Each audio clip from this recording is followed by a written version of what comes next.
event for tonight's Curated Cuisine series. For those of you in the Boston metro area foodie scene, you'll likely know the owner, Tracy Chang. Tracy is a James Beard Award-nominated chef and owner of the Japanese tapas restaurant Pagu in Cambridge, and I can attest to how delicious the food is. Like most of the restaurant industry, Tracy was forced to close the doors of Pagu during the pandemic. But instead of just sitting around, Tracy got to work founding a nonprofit focused on feeding frontline workers in hospitals, first in New England and then across the country. Tracy didn't stop there. She also founded a nonprofit dedicated to helping supply the area's struggling and out-of-work restaurant workers with much-needed groceries. Thank you, Tracy. I'm sure we'll get into that and more. But first, I want to thank our partner in this series, the BU Metropolitan College program in Food and Wine. If you have any questions for Tracy, please go to slido.com and type in #curated cuisine. I'm delighted to introduce our wonderful moderator, Irene Lee, co-founder of Boston's Mei Restaurant Group. Irene is our other interlocutor for the Curated Cuisine series. We'll be posting our winter 2022 season soon, so check it out and see who else Irene will be interviewing. That's it. Without further ado, over to you, Irene. Thank you so much, Amy. Welcome, everyone. Thank you for joining us. My name is Irene, and as Amy said, I'm the founder of Mei, which is just down the street from WBUR. Coming into the restaurant industry, I always knew who Tracy was because of Gucci's Midnight Ramen, which is a fancy ramen pop-up that was cool before ramen was cool in the way it is now. And I could never get a ticket, but I watched her move through the food world and eventually open her own restaurant, Pagu, which I love so much that I got married there. And in the years since, we've become collaborators and friends. We started a nonprofit together during the pandemic, one of two nonprofits Tracy created, as Amy said. So I'm so excited for all of you to be here to learn about her story, her business, and her perspectives on food and restaurants. So welcome, Tracy. Where are you joining us from? Thanks, Irene. And thanks for reminding me how we've met in so many instances. I am joining from Jerez, Spain. I forgot I had entered a contest with Vinagre de Jerez, which is sherry vinegar, pre-COVID, and the grand prize was a trip to Spain. So here I am in the sherry capital of the world.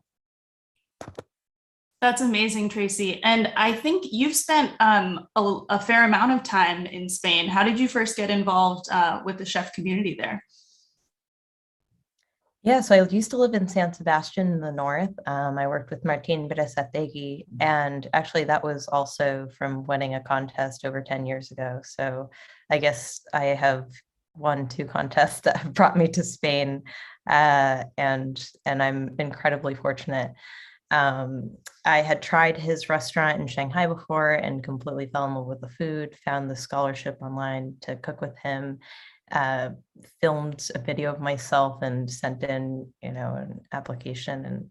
And I just had an incredible time working with him. At that time, folks warned me, they said, either you go to Martín Berasategui or you go to El Bulli, but those are like the toughest restaurants, toughest kitchens in Spain. And it's like joining the military. And I was like, hey, sign me up. Let's go. And so after coming back from Spain, what did you do next? What led you to opening Pagu? Yeah, so it definitely took me a long time to open Pagu, but I had actually come back by accident, or I didn't plan to come back as quickly as I did. My dad actually had a medical emergency. He called me one day and I was at work, and he said, "Don't worry about me." I was like, "Dad, you sound really awkward. Like, what's going on?" But anyway, he had emergency kind of gallbladder surgery, and he was diagnosed with a very early stage of gallbladder cancer. So I came back and I stayed a while, and then decided to stay here to take care of him. And thankfully he recovered very quickly in a month, but I didn't know what was going to come. So I ended up staying and not going back to Spain, which was really tough because I had built my whole tribe there. Um, but uh, but yeah, at that time, I think was about the time that we had met. You had just launched the food truck, and I had met the entire family, going to your food truck, thinking like, wow, food trucks are so cool. Like, should I open a food truck? And I knew nothing about opening a food truck. So I started a ramen pop-up because I knew nothing about doing that too. Um, but I figured it required a little less capital than doing a food truck. And it also gave me time to cook for my dad and for some other people at the time. And yeah, actually through, ramen and reconnecting with folks that I knew from Oh Yeah, the Japanese restaurant in Boston, I started to just build community through noodles and bao and matcha cookies. And I had this emptiness after I left Spain. And I was able to kind of recover a bit of that and kind of find my tribe here in Boston and in Cambridge. And it wasn't just the restaurant world, it was actually a lot of people who are into food, but were actually in tech and architecture, startups, and university. And actually, these two really quirky professors from MIT who really championed Tracy Chang at the time and now still, to help me convince these landlords to open Pagu in Central Square here. I love that. I also, I don't know if I've ever told you this, but my siblings and I moved home because our dad also was not well. And the food truck is what we did, with ourselves while we were at home with our parents. And something else we share in common is that we both grew up in the Boston area, right? So tell me about where you grew up and what you grew up eating. Yeah. So I grew up in Lexington, just a stone's throw from Cambridge and Brookline, where you grew up.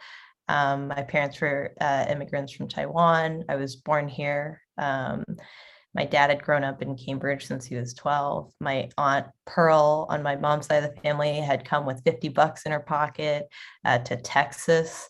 And so my family was really, I think, just starting out when they found a place in Lexington, which now is like definitely a hot spot for a lot of young families and Asian families. But back then, I remember in my class, I had maybe like 2 Asian kids, maybe a few Black kids from the MECO program at the time, and everyone else was like Jewish or Catholic. Maybe a classroom of 20 kids. Yeah. And yeah, I ate a lot of Taiwanese food and Japanese food growing up. My grandmother actually opened a restaurant. My maternal grandmother, who was the midwife all her life, she opened a restaurant in Cambridge. She was in her 60s, had no restaurant experience, kind of like me, but less, and didn't speak the language. She spoke Japanese, but not, English. And she convinced everyone to pitch in and to help her open a restaurant in the late 80s. And so I was lucky to grow up with really good Japanese food, Taiwanese food, and just grow up around, home cooking or restaurant cooking. But it was delicious. And I loved, bringing dumplings for my birthday. When kids bring like cupcakes to school for their birthday. Yep. And then like my cool friends, they would bring like cupcakes in the ice cream cone. And I used to think like, how in an ice cream cone that doesn't have a wrapper on the cupcake inside, right? I'm like, man, like their parents must have helped them with that project, right? And I would bring dumplings. And actually, I think my classmates really liked it. They still tell me about that. Very memorable. Can you tell us a little bit about how your grandmother ended up being a Japanese speaker and opening Japanese restaurants, for those of us who don't know about all of the kind of internal migration in East Asia and all of that? Yeah. So my grandmother, she was born in China, but fled during the Cultural Revolution to Taiwan with her family, and grew up in Taiwan with a Taiwanese and Japanese upbringing. So she spoke Japanese fluently, and actually, in later in life, I never got to travel to Japan or to Taiwan with her. But when I did, there were so many like little old ladies that I would encounter on the streets that would look like my grandmother in both, Taiwan and Japan. I'm like, wow, she really, there's this like similarity of how they walk, how they dress, how they eat, how they, like use a tissue, and just all this kind of behavior, not just in language or how they, put on makeup or something, but just all these kind of commonalities between the two. And I saw that there's this bridge between the two cultures. And yeah, I wish, whenever people ask me that kind of question of like, oh, who do you wish you could go back in time, or if there's someone you could go back in time and see, or someone you could bring back here from back in the day, any point in history, who would it be? And I think of my grandmother. I think of both of my grandmothers. Yeah. But yeah, I mean, it was definitely a matriarchy, on both sides of the family, but she was able to convince these 5 kids of hers to stay all in the Boston area. She said, if I'm going to leave the only place that I know in Taiwan, where I have all of my people, all of my friends, all the food, all of the things that I need, and she was a midwife, she had a very good job, then I want everyone to live nearby. So I got to grow up near my cousins. And I think you are pretty close with your cousins too, right? Yeah. And so it was great. I grew up, eating a lot of food, fighting with my cousins, playing with my cousins. Obviously, none of them came to open the restaurant with me. But yeah, it was great. It was, really positive memories. But at that time, of course, I'm like less than 10 years old, and who do I know coming through the door? I don't know. This was like Jacques Pepin and Julia Child. Well, I knew Julia Child from her TV show on PBS because we didn't have cable. This guy with a giant cello, also known as Yo-Yo Ma, would come to her restaurant. This guy I recognized from the Karate Kid, Pat Morita, Mr. Miyagi, came to the restaurant. I mean, it was a cool place to be. Yeah. And I think I remember reading that some of the chefs who worked with your grandmother kind of went on to open their own restaurants. And so there is a Grandma Chang kind of lineage in the Boston restaurant scene. Could you talk a little bit about that? And maybe folks who are on this call have been to those restaurants. Yeah. So there's Oga in kind of Natick Framingham on Route 9. Still there, and he actually opened a ramen shop just down the street from us, called Muku Ramen in Central Square. And then there's and he used to actually co-own Ginza, and there were a bunch of Ginzas. There were like 5 Ginzas. Now I think they're all closed now, but that was maybe 5 to 10 years ago. And then there was the beloved Toraya in Arlington, that was Shinji, and I think he's supposed to reopen another location in Arlington. But then there's all these chefs. Actually, the chefs I worked with at Oh Yeah, they had either gone to my grandmother's restaurant regularly because it was traditional Japanese food, or they had worked with Oga, they had worked with, or knew Shinji, gone out drinking with Shinji. So yeah, they were all buddies because that Japanese chef community was really tight at the time. Yeah, that's amazing. Let me know if Shinji opens something else, because I never went to Toraya, but I hear about it all the time. I also loved what you said about seeing your grandmother in the little old ladies of Taiwan and Japan. And, I think that this past year, with all of the violence against Asians and Asian Americans, for me, at least, that was a moment where I also saw, my grandmothers and my grandfathers in these folks who had been attacked, and, who were suffering in this kind of huge wave of anti-Asian violence. And you and I talked about this a lot earlier in the year, but I was wondering if, with some time that you've taken to reflect and some of the conversations that we hosted, where you're sitting with that, and how that's showing up for you as you run Pagu and raise your beautiful Asian children. And yeah, I guess like what thoughts are there for you on that these days? Yeah, I mean, since COVID, I haven't been, on the streets of Chinatown or, Oakland or other places. But definitely seeing on, TV, social media, newspapers, the kind of Asian hate that's happening specifically to elders. I mean, any kind of hatred, right, to anyone should hit a spot with you. But specifically when you see people that are being hurt for no good reason and who, definitely like resemble, your tribe, like that's very startling. And, folks who can't defend themselves.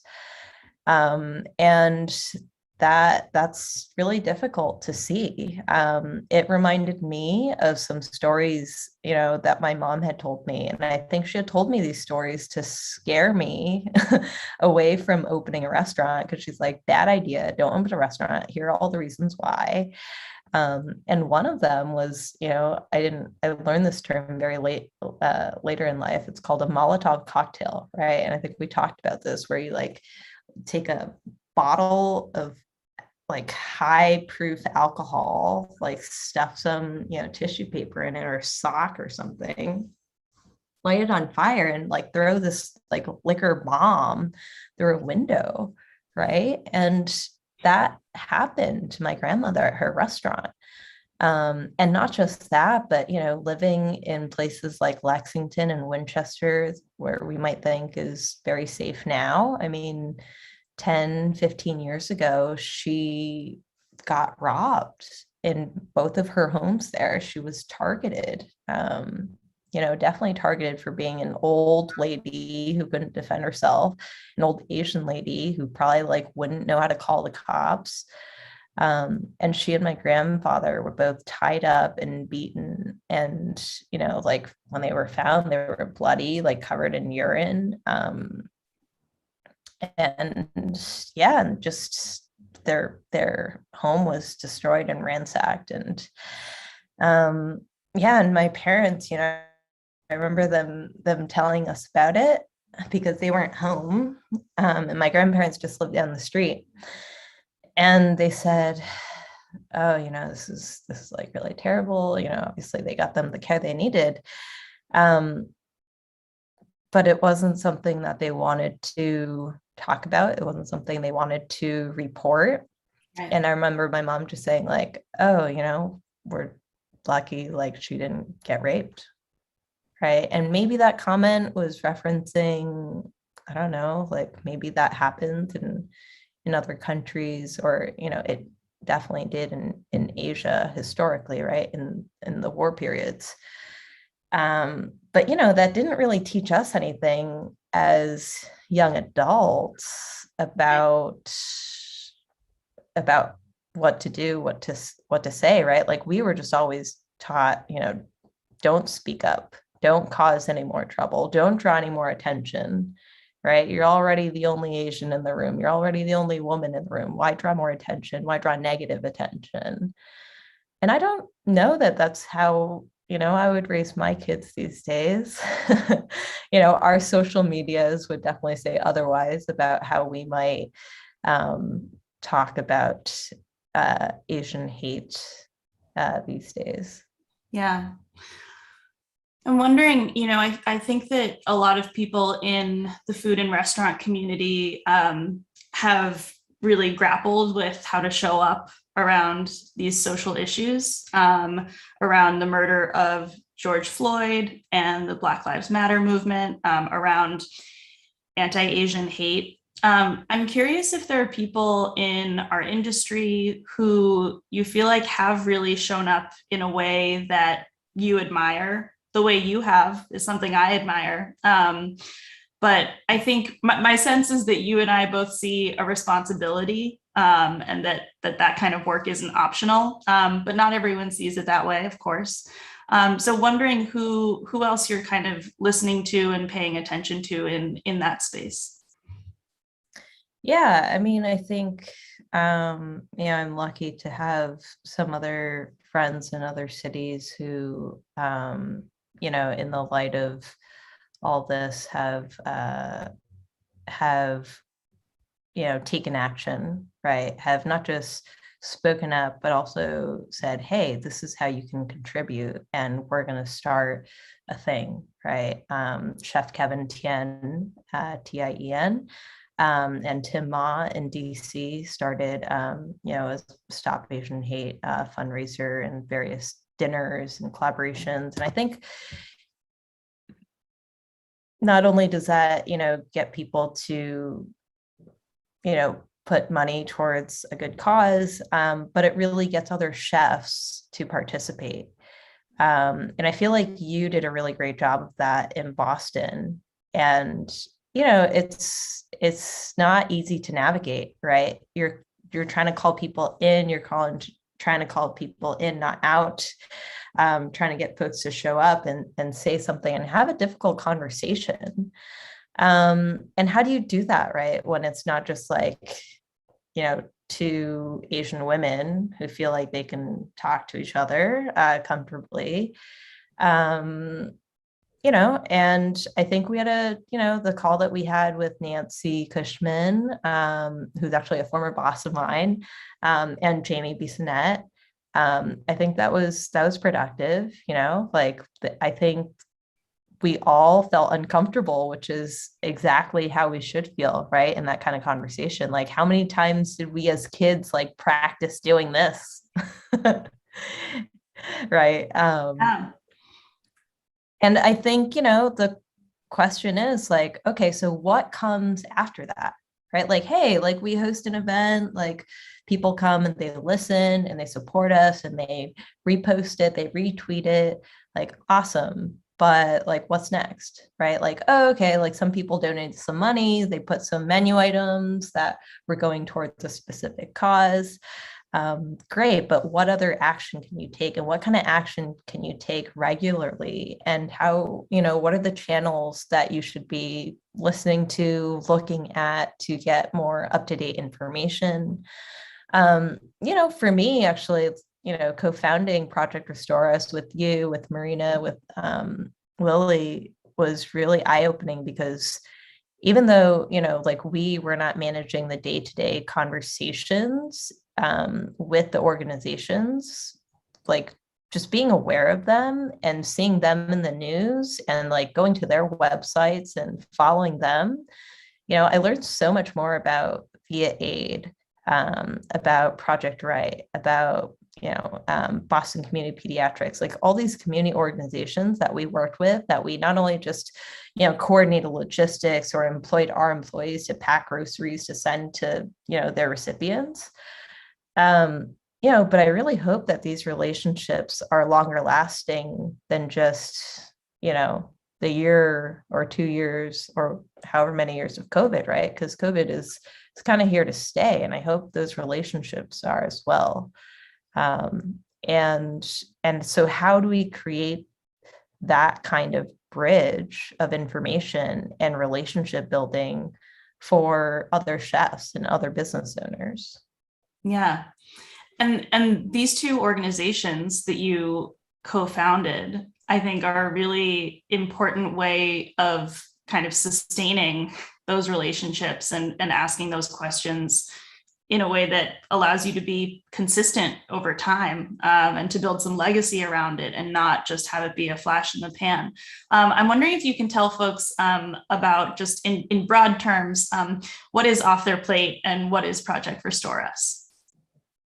Yeah, so when COVID hit in March 2020, very quickly, with less than 7 days, actually, A regular of mine wrote, Natalie Guo wrote to me and she's like, hey, I have this idea. I think that restaurants and hospitals are going to be completely inundated by COVID and hit really, really hard. What if we, employ restaurants to cook food and send it to hospitals? Like, great idea. Let's do it. All right. How do we do it?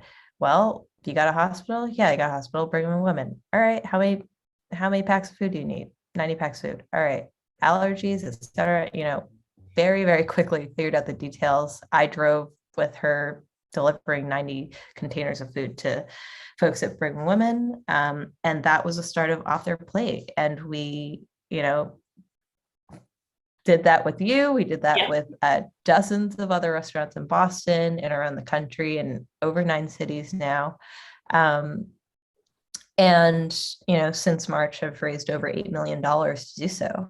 And, actually, the model for Project Restore Us really came from your idea with the pilot that you ran to the convention center, which at that time, several kind of field hospitals, right, or health centers popped up. And you had the brilliant idea of, packaging staple food to send to the folks there. And so, between you, Marina, and Lily, we figured out, all right, like there's got to be other people that need this food. And these folks, they're hurting. They don't have salaries, right? Like we got several messages from healthcare workers that said, thank you, but please, please, please, like I have a salary, send this food to people who are out of work, who are essential workers, who've gotten COVID, who are undocumented, et cetera. And that's how Project Restore Us started. And that was, May of 2020. And since then we have, delivered tons of food to over, I don't even know, hundreds of households, thousands of households directly, door to door with volunteer drivers. It's crazy. It's wild. But, food insecurity was a thing before COVID. Right. So what happens now? And since then we've done some pretty cool stuff. I mean, this summer, the volunteers set up farmers markets. Also, thanks to you, because we borrowed the Maymay Farmers Market tent. We're like, it's raining today. It's extremely sunny and 100 degrees today. How are we gonna go to the market today? Anyway, we created a model that, crazily enough, didn't exist before. Like, why are there no shelf-stable dry goods like rice and beans being sold at farmers markets in Mattapan, in Dorchester, in Common Square, right? Yeah, wild, but not a Nouvelle idea. Yeah. And definitely the need is there, as we both saw. Yeah. And I think that so much of the incredible kind of mutual aid innovations that came out of COVID were about matching the need to a new source of resources. Those things exist already. They've always existed, but we're getting pushed to think about, okay, how do we leverage the industrial supply chain where you buy pallets of rice and connect that to the hundreds of people in food insecure and low income neighborhoods who want to go to the farmer's market. And then, we had people buying 24 pounds of rice and carrying it home in a box on their head. And that was such a needed addition to that ecosystem. So I think my feeling is like we've learned to be creative and to take risks and just like try it, see what happens. But I'm wondering if you've reflected at all on how doing nonprofit and mutual aid work is informing, back to how you run Pagu and how you think about your business. Yeah, for sure. I mean, our business is for this year. And, ever since we started, we wanted to figure out a way to communicate our message and our ethos, right? Like I kept saying to people, like, we're not just a restaurant. And they're like, okay, what does that even mean? Like, you guys serve food, aren't you a chef? Like, and no, like, I didn't feel like a chef.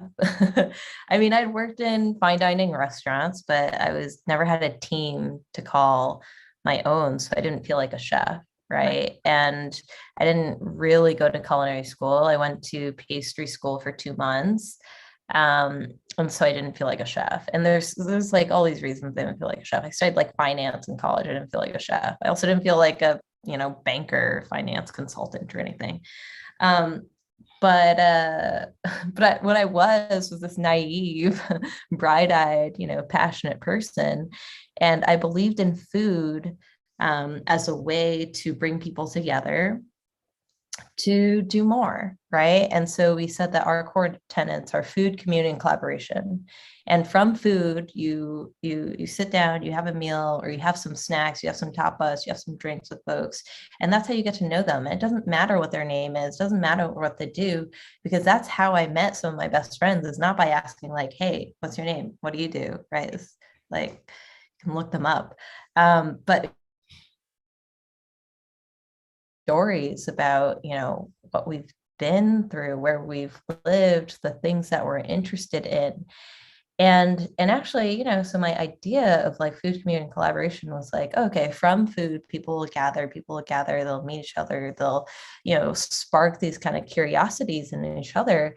And wouldn't it be really cool if people could take that to the next level and, build projects together, right? And that's what the collaboration component was.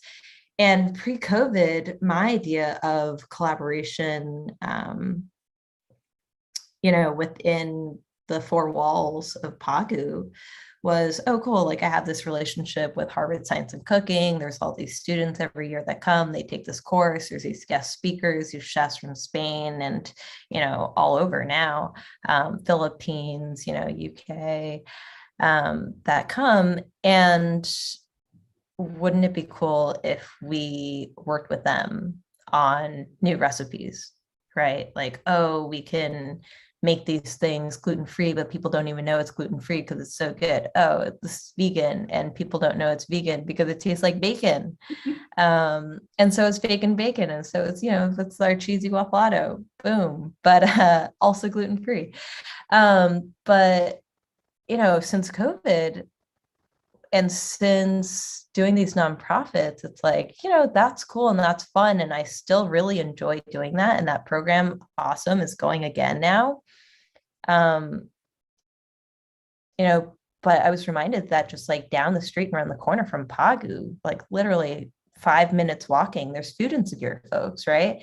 And so what does food, community, and collaboration look like within our, that's 5 minute walking, that's closer than Harvard, right? So like what does our collaboration with them look like, right? And that's where Project Restore Us, like, they helped answer those questions.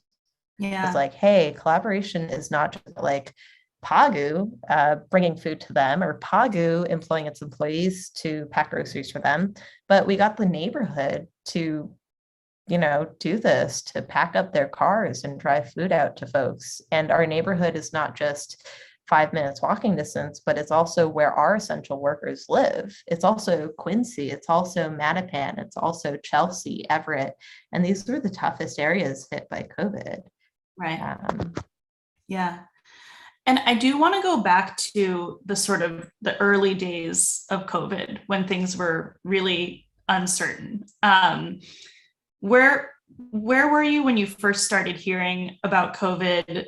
What were the early decisions that you made? Like, what did you tell your team about what you were going to do? Yeah, I mean, the first thing we said was like, whoa, pause. What is this COVID, right? Like, how do you get it? Like, we need to keep everyone safe.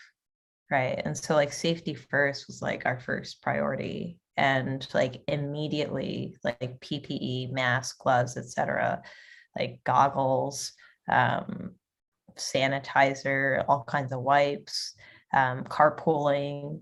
And that was like week one. And in terms of like keeping the business afloat, that was like, okay, like step two, like we got to act and we got to act fast. And very quickly it was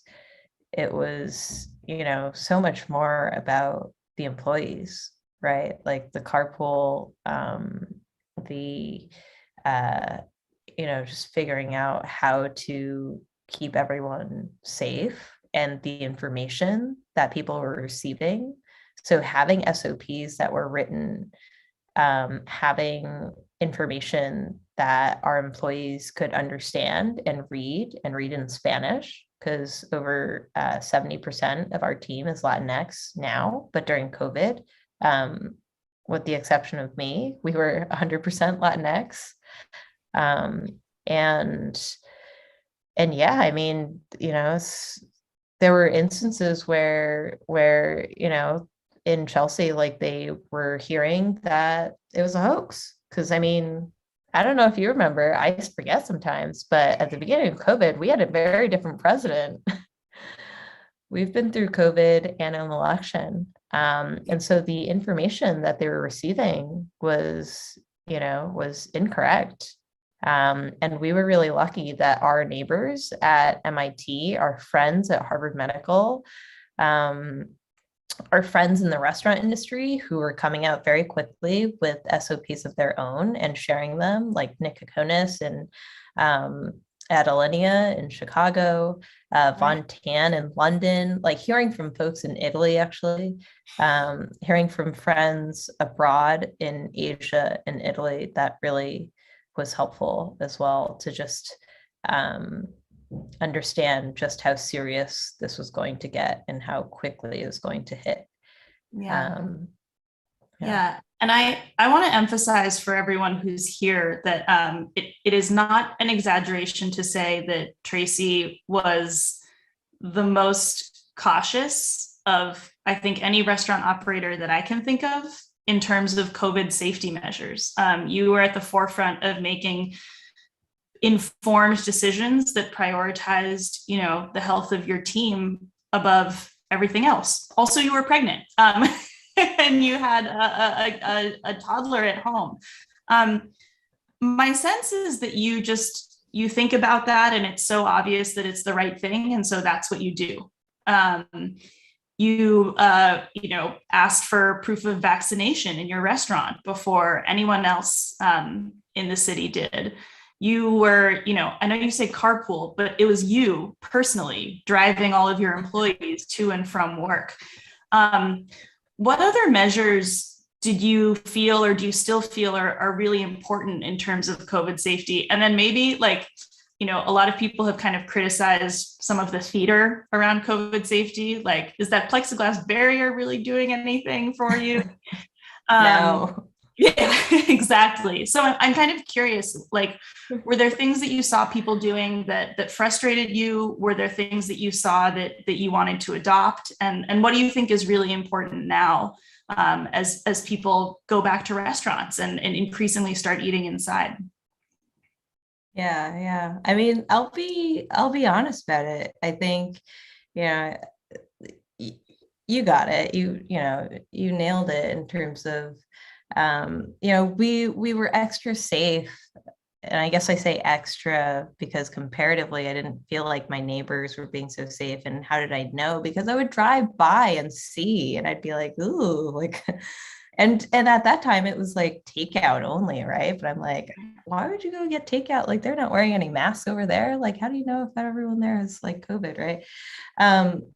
But I definitely think my spidey senses or my mother senses or whatever, right? Like just being pregnant, unvaccinated, and having a newborn at home or a toddler at home, and being surrounded by science and living with my father we were the only two at home that were going to work, and I own a restaurant and he owns a pediatric office in Malden. And so many people said to me, like, why don't you just quit? Like, why don't you just shut your restaurant down, blame it on COVID, like take the PPP money, like claim bankruptcy and just be a stay-at-home mom. They're like, you don't need to work. Like your husband works from home, like he co-founded a tech company, you'll be fine. And like, I mean, I guess in theory, like I could, but like I would be so bored. And like, what about my employees?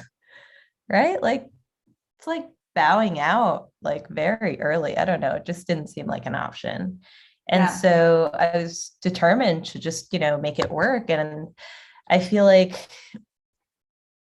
I feel like it wasn't that difficult to collaborate with friends to figure out how.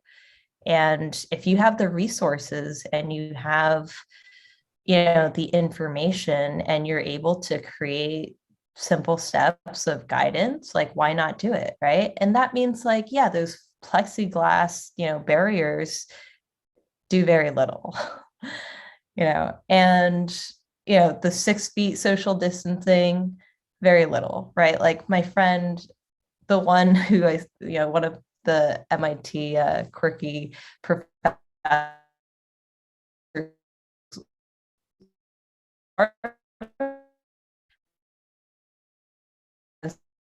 and sneeze, the droplets, how far do they travel? They travel like 21 to 29 feet. So 6 feet is very arbitrary. That kind of information. The kind of like masks that you're wearing, like, yeah, they matter. Like this really cute, like bandana you might have had from the 6th grade that you're putting over your face, like not very effective. Like N95 mask, yes, much more effective. Double masking that with a surgical mask, much more effective. Yeah. And yeah, keeping your nose covered, also really effective. But those basics that I think a lot of people who and I I don't think people, I think a lot of people got like COVID tired very quickly. A lot of people, were tired from quarantine, et cetera. And maybe that's why all that behavior just kind of was like all over the place. Um, but but yeah, I mean, in Cambridge, we have access to good, solid information. We had access to PPE. And yeah, I mean, the science is there. It's there to read. Like I would post it online. I posted links on our website. I sent it to my family members, many of several of whom were like traveling coast to coast, were like, stop telling me what to do. Yeah. And it was a tough time. I mean, I think I'm not the only one out there who's like probably has friends or family that you don't talk to anymore because you're like, yeah, I don't think we really see eye to eye. And this is not political. This is like, Yeah. this is health and safety. Yeah. And my kids are still unvaccinated. So like, no, you can't come see my kids. Like if you don't follow these specific health and safety rules, and that's not a politics. Yeah. I want to move to kind of looking forward. And I think we could probably talk about COVID for hours and hours, but we do have an audience question. This is actually from my mom, I was told. So, hi, Mom. With the new prices of wholesale food, which in some cases have gone up many hundreds of percents, how long do you think restaurants will be able to kind of tolerate the new normal before they go under? And I guess, how is Pagu different? How are you feeling these differences at Pagu specifically? Yeah, I mean, that's a tough question. I mean, it's not just expensive prices of wholesale food, it's prices of everything, right? Like oil, gloves, I mean, what else do we buy all the time? Like paper towels, right? Like so many, I mean, any kind of services. Like if you're paying for cleaning services, I mean, of course you're paying for cleaning services. You're paying for like your grease trap, like all these things, all these vendors, like plumbing, right? Like everything is more expensive. And yeah, like have we increased prices a little bit, but not a lot? And we're lucky that we've been super busy. But, we're also in the middle of renegotiating our lease with our landlords because pre-COVID, the lease structure was not sustainable.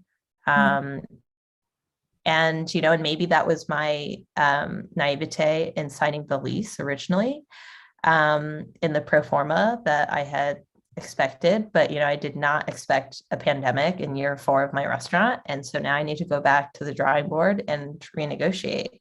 And if there's anyone out there listening who's in the restaurant or real estate industry, we have a fixed base rent, no percentage rent, but the amount that we were paying, it's like we were not hitting more than 3 million in gross sales, and the amount of rent that we were paying was over 20K a month, and that's over 11 to 12% if you're taking percentage rent, and a sustainable amount would be 6%.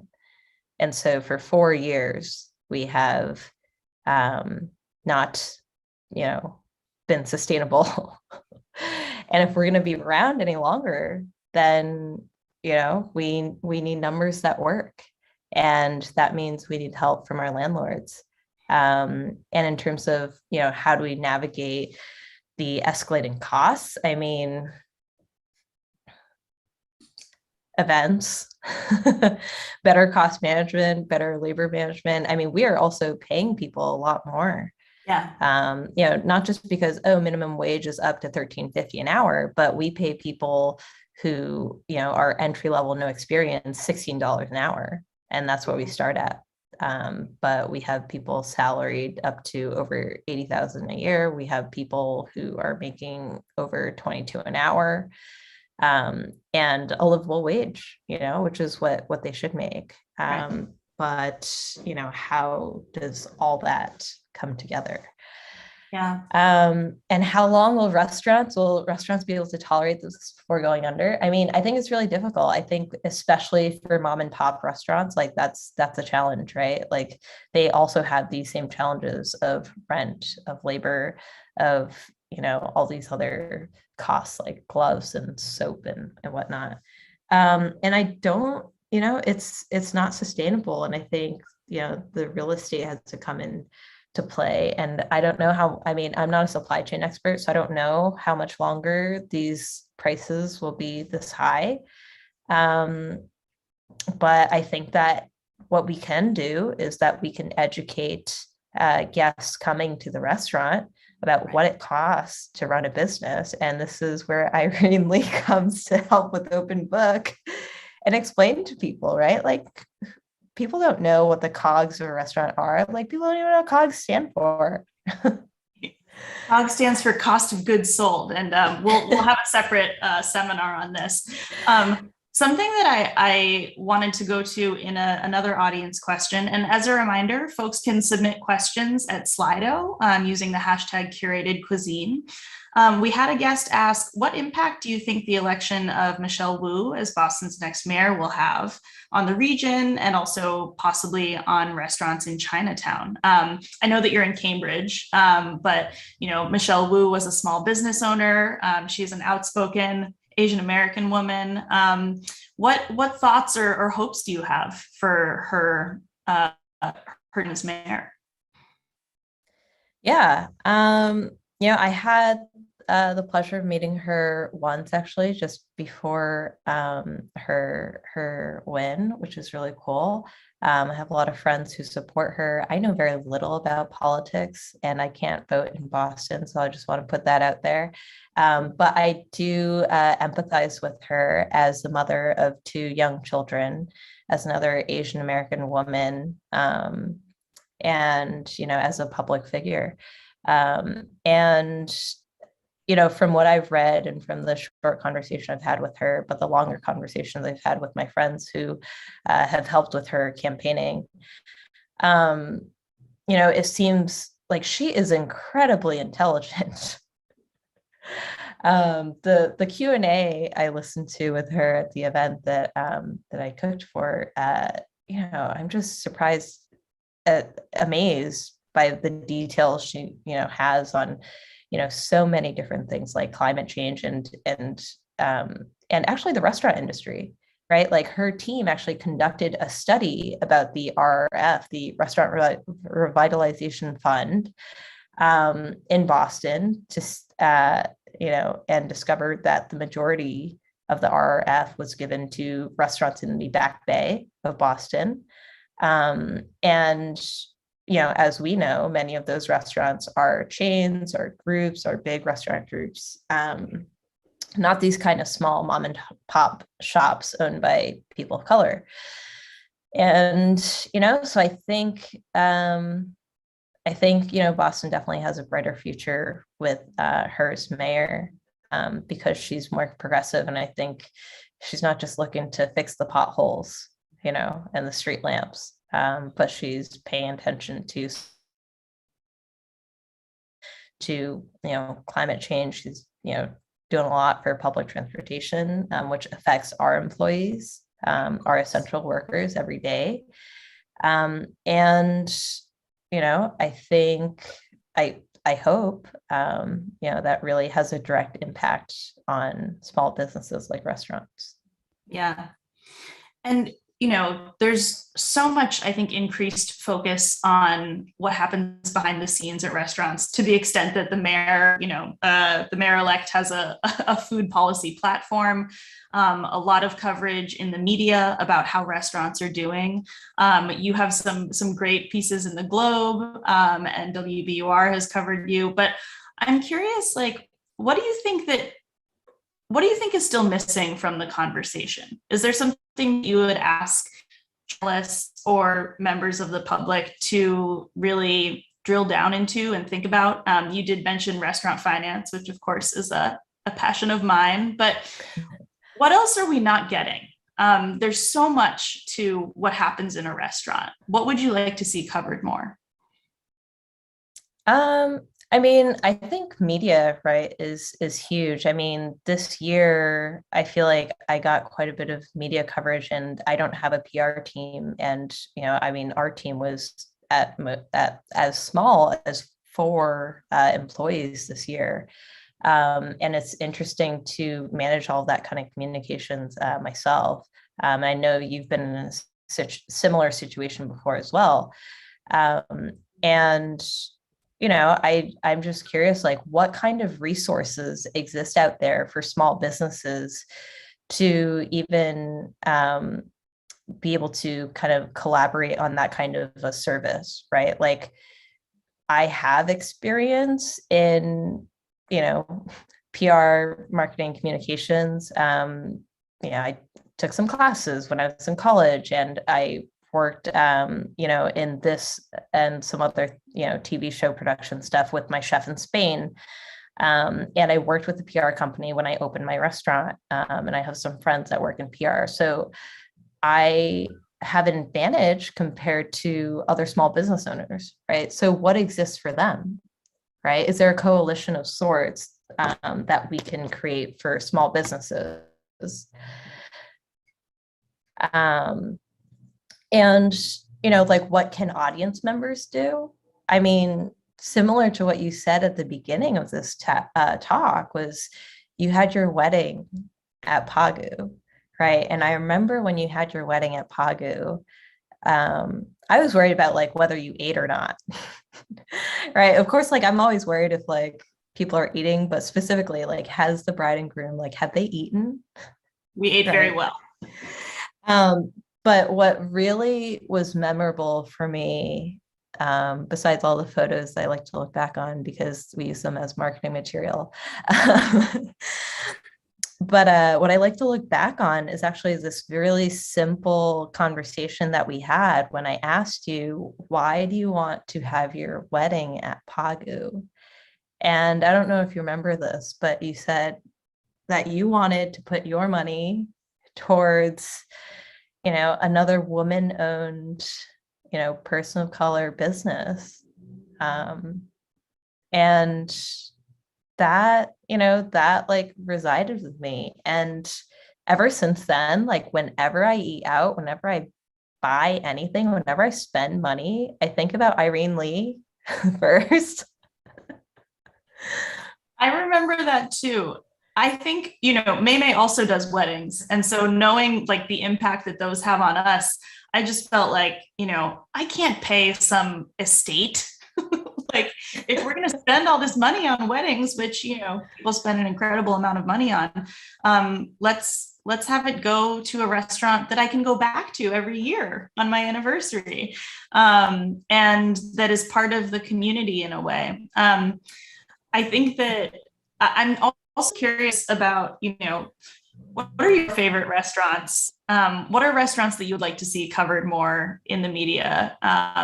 Do you want to give any shout outs for people who are looking to diversify their takeout rotation? Yeah. I mean, of course, our friends at Cafe Sushi. I think everyone knows about Cafe Sushi because thankfully they're doing so well that they can continue to be takeout only, and also for safety reasons. Like sushi bar, sushi restaurants, like safety is, you're even physically closer to the chef. So I'm really proud of them for being COVID safe this entire time, as I've been in touch with Seiji and Kenshi, and they had done off their plate meals as well. And some other lesser known restaurants, definitely our friends at Maze, just around the corner from us, a small Thai restaurant owned by Neil and his wife Yuri.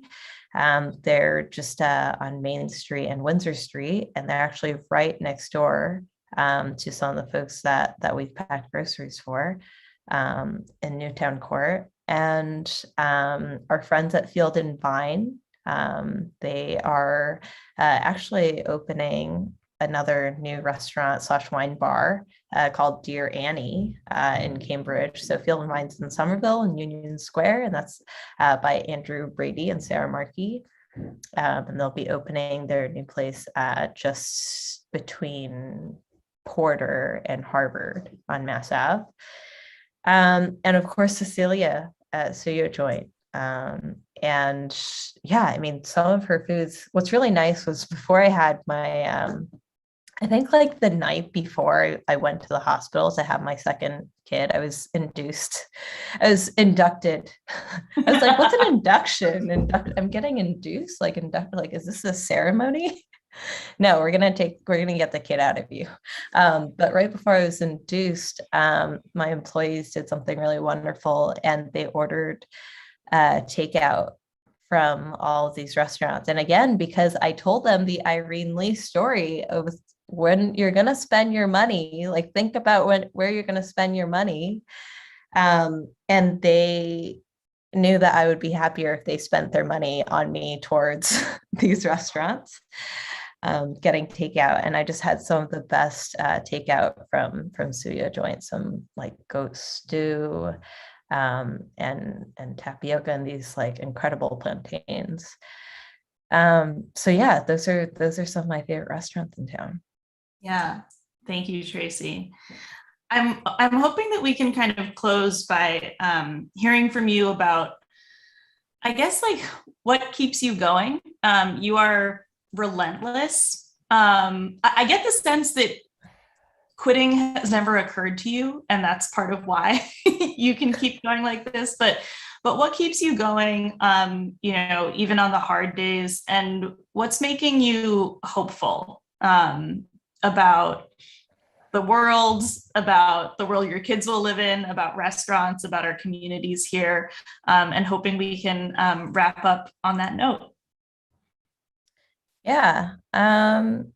Like I definitely look backwards and I look forwards at the same time. So when I think about quitting, it's not really an option. My parents actually used to tell me I wasn't allowed to quit things. So I kind of think that that's how they feel about this as well. They definitely weren't the ones that told me like, hey, you can just be a stay-at-home mom. They're actually the ones that are watching my kids right now with my husband. Thanks, they're all Dad. working home. Yeah. Thanks, Mom. Thanks, Dad. And although they still do ask me like why I'm at the restaurant all the time.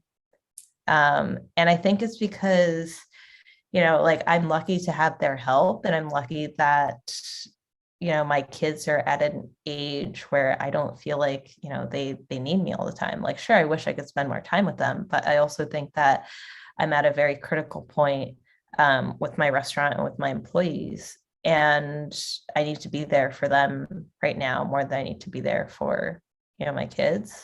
Right. So there is a point there where I feel like, I do have to choose sometimes, and that's really tough. And, in terms of like the silver lining, like I definitely think about like what would my grandmother do? What would, what kind of advice would she give me? Like, what kind of person would she want me to be? Like, she didn't get to see me, be an adult. She passed when I was in college. And I think about my friend Michael Holly, who passed during COVID. And he was an incredible mentor and friend of mine. And I think about, what Michael would say, what Michael would do, what kind of decisions Michael would encourage me to make, and and he was this incredible mentor to many in the MIT and Cambridge community and the startup community. And he was like the most humble guy. He would never say that he like helped write Steve Jobs's commencement speech, but he did. And I think about, again, like what kind of place like do I want my kids, what kind of society, what kind of community, what kind of upbringing to grow up with. And I think about, well, like I have an effect on that. Not just in our home, but in our immediate community. And I learn from the people around me every day. I follow Irene Lee. I follow, I follow other leaders. Like this is the most I've ever paid attention to Michelle Wu, for instance. But I listen to a lot of mentors in the immediate community because I think we're really lucky to be in the space that we are. And I have, just these friends at the, MIT at Broad Institute, and just continuing to kind of pay attention to the science and be the best versions of ourselves that we can be. And just live the compassionate and empathetic, responsible lives that we can. Because above all else, we are human beings first. And so we have to be here for each other first. Yeah, that is such a beautiful way to close. Thank you so much, Tracy. Thanks for being here. I learned so much about you that I didn't know before, and I hope that all of our audience had an amazing time getting to know you. Thank you for your leadership and for reminding all of us that, a restaurant is more than a restaurant. It's so many things, and we admire your example very much. Everyone else, thank you so much again for joining us. I wanted to let you all know that the next Curated Cuisine is going to be on December 9th with Dory Greenspan, an incredible baker, author, and chef, and she will be in conversation with Meghna Chakrabarty. So we look forward to seeing you there, and we thank you again for joining us. Please find Pagu and support Pagu, and we look forward to seeing you next time. Thanks, Tracy. Thank you.